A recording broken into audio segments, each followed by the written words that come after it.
तो दोस्तों मैं हूं शिवा और आप हो यूट्यूब पर। आज की इस वीडियो में हम काफी सीरियस अपडेट्स पर बात करेंगे, तो वीडियो को कहीं से भी स्किप मत कीजिएगा। अगर अभी तक आपने चैनल को सब्सक्राइब नहीं किया हो तो चैनल को भी सब्सक्राइब कर लीजिएगा। तो चलिए सबसे पहले बात करते हैं इंडिया वर्सेस पाकिस्तान की इस सीरियस सिचुएशन के बारे में। अभी काफी सारी सीरियस अपडेट्स भी निकल करके आ रही है जो आपको पता होनी ही चाहिए। जैसे कि हमने आपको कल की वीडियो में बताया था कि अभी पाकिस्तान इंडिया के सिविलियंस को टारगेट करने पर उतर आए हैं। कल उसने बॉर्डर के पास 26 सिटीज को टारगेट किया था और सिर्फ इतना ही नहीं, इवन दिल्ली तक को टारगेट करते हुए उसने फतेह सेकंड मिसाइल लॉन्च करी थी। पाकिस्तान अपनी हरकतों को रोकने का नाम ही नहीं ले रहा था, तो फाइनली इंडिया ने पाकिस्तान को एक फाइनल वार्निंग दे दी। रिपोर्ट्स के अकॉर्डिंग इंडिया ने पाकिस्तान को फाइनल वार्निंग देते हुए बोला है कि अगर अब कोई भी एक्ट ऑफ टेरर उनकी तरफ से होता है तो ये कंसीडर किया जाएगा एक्ट ऑफ वॉर। और इसके बाद फिर आपको पता ही है क्या होगा। इसके कुछ देर के बाद एक और अपडेट निकल करके आती है कि पाकिस्तान ने हार मान लिया और वो रिक्वेस्ट कर रहे हैं कि प्लीज अटैक्स को रोक दो। कल दोपहर के लगभग 3:30 बजे के करीब पाकिस्तान की डीजीएमओ हिंदुस्तान की डीजीएमओ को कॉल करते हैं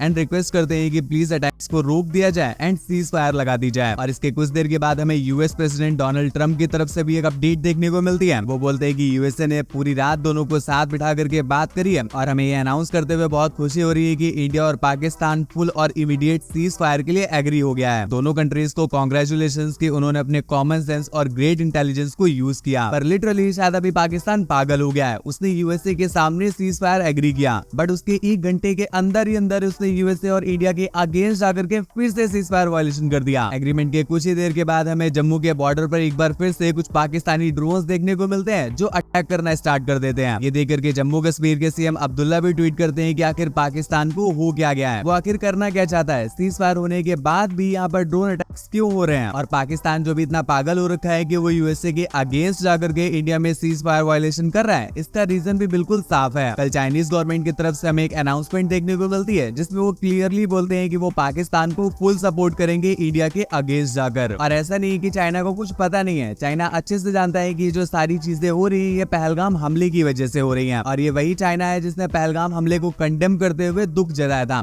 मतलब ये क्या क्रोनोलॉजी है समझ में नहीं आ रही है। पहले आप दुख जताओगे गलत चीज के लिए और फिर आप गलत चीज को सपोर्ट भी करोगे। इस पर रिप्लाई देते हुए इंडिया के national security adviser Ajit Doval sir China के वांग यी से बोलते हैं पहलगाम अटैक की वजह से इंडिया को काफी लॉस हुआ है और वो इसी चीज के लिए नेसेसरी काउंटर टेररिज्म स्टेप्स उठा रहे हैं। युद्ध हमारे लिए प्रेफर्ड रास्ता नहीं था। अजीत डोभाल ये भी समझाने की कोशिश करते हैं कि दुश्मनी कभी भी किसी देश के हितों को पूरा नहीं करती है। भारत और पाकिस्तान सीज फायर को मेंटेन रखने के लिए और शांति बनाए रखने के लिए कमिटेड है। कल चाइना ने जो सबसे बड़ी गलती करी है यूएसए के बोलने के बाद भी सीज फायर का उल्लंघन करके, इस वजह से वेस्टर्न मीडिया और वेस्टर्न कंट्रीज में उसका असली चेहरा निकल करके सामने आ गया है। वेस्ट के वही लोग जो अभी तक ये कह रहे थे कि इंडिया पावरफुल है और उसके पास ज्यादा रिसोर्सेज हैं, तो वो पाकिस्तान को दबाने की कोशिश कर रहे हैं, वो सभी लोग अभी पाकिस्तान के अगेंस्ट हो गए क्योंकि उन्हें पाकिस्तान की रियलिटी दिख गई है। रचित्रों भी ये चीज विटनेस करते हैं और इसका प्रूफ भी शेयर करते हैं। भाई काफी लोग को पता नहीं है बट तुझ पे भाई जो मजाक बन रखा है ना राइट नाउ अभी पाकिस्तान का, oh my God bro.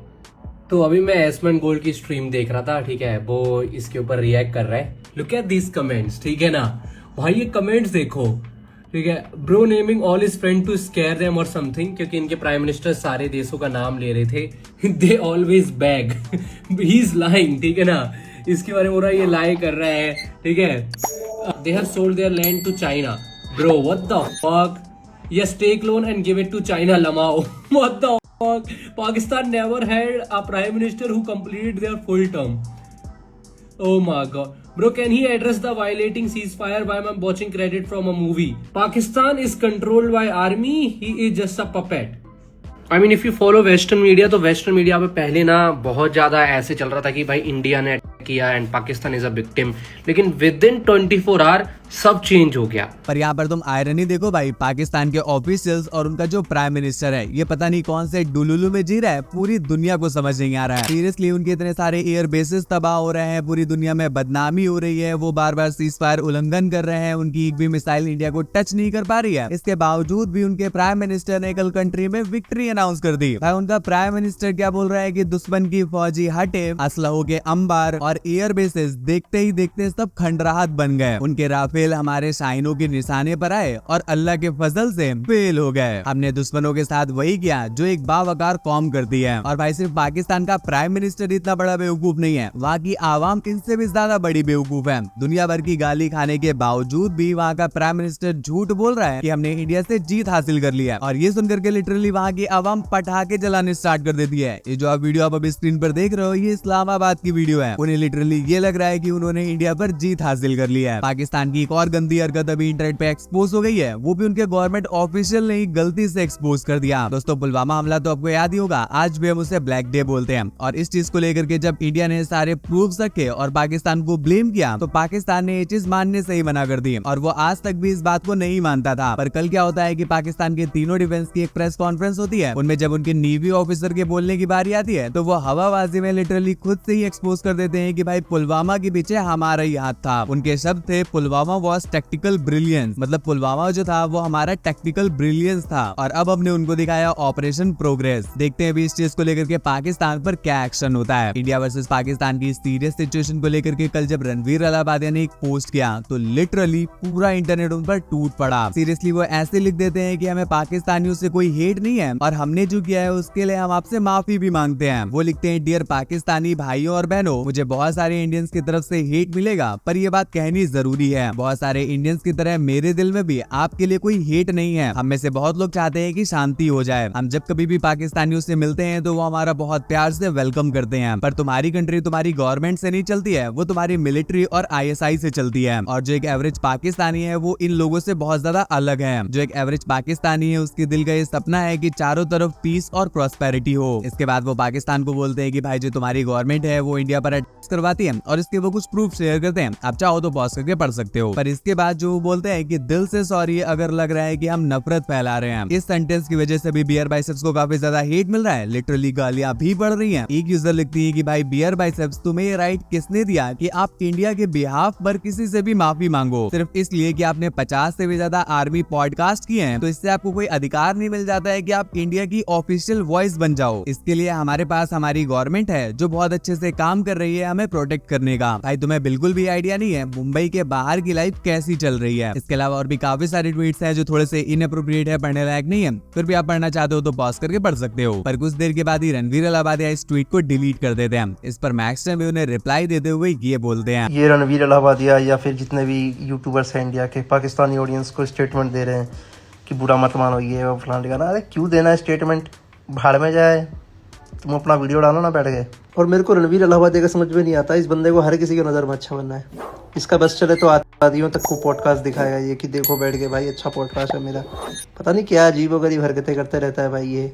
Same ऐसे ही कुछ हो जाता है सलमान खान के साथ भी। इंडिया वर्सेस पाकिस्तान की सीरियस सिचुएशन को लेकर के कल सलमान खान को बहुत ज्यादा हेट मिलने लग जाता है उनके एक ट्वीट की वजह से। कल पाकिस्तान जब सीज फायर पर एग्री हो जाता है तो सलमान खान एक ट्वीट करते हैं, thank God for cease fire. उनके इस ट्वीट के बाद उन्हें सोशल मीडिया पर काफी ज्यादा हेट मिलने लग जाता है। आप चाहो तो पॉज करके पढ़ सकते हो। यहाँ पर मैं आपको समराइज करके बता देता हूँ। बेसिकली वो सलमान खान को इस चीज के लिए बोल रहे होते हैं कि भाई ऑपरेशन सिंदूर को लेकर के आपके अंदर इतनी खुशी देखने को तो नहीं मिली थी, पर अभी जब हम उस स्टेज पर आ गए हैं कि हम पाकिस्तान को अच्छे से सबक सिखा सकते हैं, पर अभी हमें रोका जा रहा है और सीज फायर के लिए एग्री करवाया जा रहा है, तो इस पर आपको खुशी हो रही है। बेसिकली लोग ये बोल रहे होते हैं कि भाई सलमान खान के अंदर पाकिस्तान के लिए इतनी ज्यादा सहानुभूति क्यों है। और इसके बाद सलमान खान का एक ओल्ड वीडियो भी वायरल होने लग जाता है जिसमें सलमान खान ये बोल रहे होते हैं कि भाई पाकिस्तान में भी होते हैं, वहाँ पर भी बहुत कुछ चल रहा है, ये सब भी तो पाकिस्तान के कंट्रोल में नहीं है। मैं पाकिस्तान के न्यूज़पेपर्स तो पढ़ता नहीं हूँ, पर जब भी वहाँ पर ऐसी कोई दुर्घटना होती है तो क्या वो लोग कभी ये बात बोलते हैं कि ये हिंदुस्तानियों ने किया है। India versus Pakistan cease fire को लेकर के कल हमें समय रहना का भी रिएक्शन देखने को मिलता है।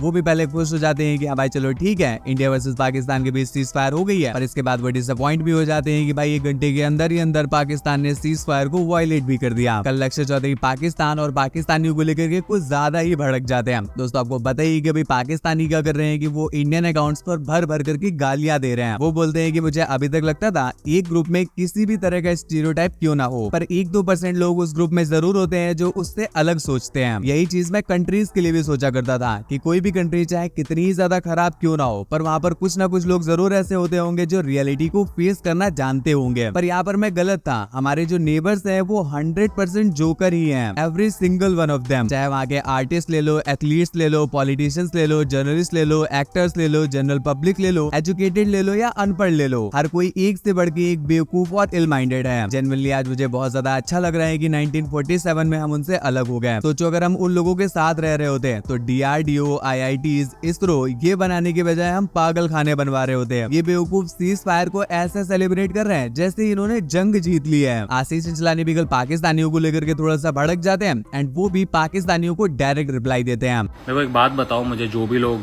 पाकिस्तान से हेट मैसेज भेज रहे हैं, एक ही बात बताओ, जो भी थ्रेड भेज रहे हैं, मैं आपके DM में ऊपर गया, पहलगाम के अटैक के टाइम आप लोगों के मैसेजेस क्यों नहीं आए पीस को लेके? किसी एक भी इंसान का मैसेज नहीं आया, क्यों भाई? तब पीस कहाँ गया? अंधे हो गए थे तब? इतने सालों से हमारे देश पे कितने कितने टेररिस्ट अटैक्स हुए और ये सारे टेररिस्ट पाकिस्तान से आए। एक अटैक बता दो इंडिया ने टेररिज्म का अटैक किया हो आपके कंट्री में। लिटरली आपका विकिपीडिया पेज है terrorism in Pakistan, shows to the world. आपकी गवर्नमेंट, आपकी कंट्री इसको पनाह दे रही है, सपोर्ट कर रही है। तो आप जो पीस की बात कर रहे हो ना, इतने सालों से हमारी इंडियन गवर्नमेंट ने पीस ही दिया है आपको। अगर हमारा बस चलता तो हम भी आपके जैसी हरकतें कर सकते थे, लेकिन नहीं, हम वैसे नहीं हैं। लेकिन अब पानी सर से ऊपर चले गया है, इसीलिए फालतू में डिफेंड करना बंद करो एंड देखो क्या हो रहा है। कैंप्स पे अटैक हुआ है, देखो, आंखें खोलो। अंधों की तरह बस डिफेंड मत करो, गवार बातें मत करो। मैं बस एक आखिरी चीज कहूंगा, I am extremely proud of my country India. I am extremely proud of my soldiers, my navy, my defence system that is keeping us safe. And nothing, I repeat, nothing will be above my country ever. तो अगर आपको मुझे unfollow करना है, गाली देने करो, नहीं फर्क पड़ता मुझे। जय हिंद, जय भारत। ध्रुव राठी भी पाकिस्तान के सीज फायर को वायलेट करने पर रिएक्ट करते हैं एंड वो लिखते हैं, ceasefire already violated by Pakistan in just 3 hours. Pakistan army पर कभी भरोसा नहीं किया जा सकता। पाकिस्तान के सीज फायर उल्लंघन करने पर लिटरली लोग अभी डोनाल्ड ट्रंप को ट्रोल कर रहे हैं। मीम्स आप स्क्रीन पर देख रहे हो, आप चाहो तो पॉज करके पढ़ सकते हो। इस पर फ्लाइंग बीस्ट भी रिएक्ट करते हैं। वो लिखते हैं, इतनी बेइज्जती भाई मैं तो ना सहता। और लास्ट में बात करते हैं इंडियन मेन स्ट्रीम मीडिया की। अभी इंडियन मेन स्ट्रीम मीडिया ने खुद को ही एक्सपोज कर दिया है। एक media channel India versus Pakistan की टेंस सिचुएशन को लेकर के जब अपडेट कवर कर रहा होता है, तभी उनका एक एंकर जो ग्राउंड पर था वो थोड़ा सा फ्रस्ट्रेट हो जाता है और गुस्से में माइक को हटा करके बोलने लगता है। पहले बोलते हैं अपडेट दो, फिर बाद में बोलते हैं कि फेक क्यों दिया, इसकी डैश। अब उस रिपोर्टर को शायद ये आइडिया नहीं था कि भाई उसके माइक की सेंसिटिविटी बहुत ज्यादा तेज है, इसलिए माइक दूर रखने के बावजूद भी वो सब कुछ लाइव कवर हो गया। वेल तो दोस्तों बस फिलहाल की वीडियो में बस इतना ही। जाने से पहले नीचे कमेंट्स में जय हिंद लिखते हुए जाना और ऐसी और भी ज्यादा इंटरेस्टिंग और सीरियस अपडेट्स के लिए ध्यान से चैनल को भी सब्सक्राइब कर लेना।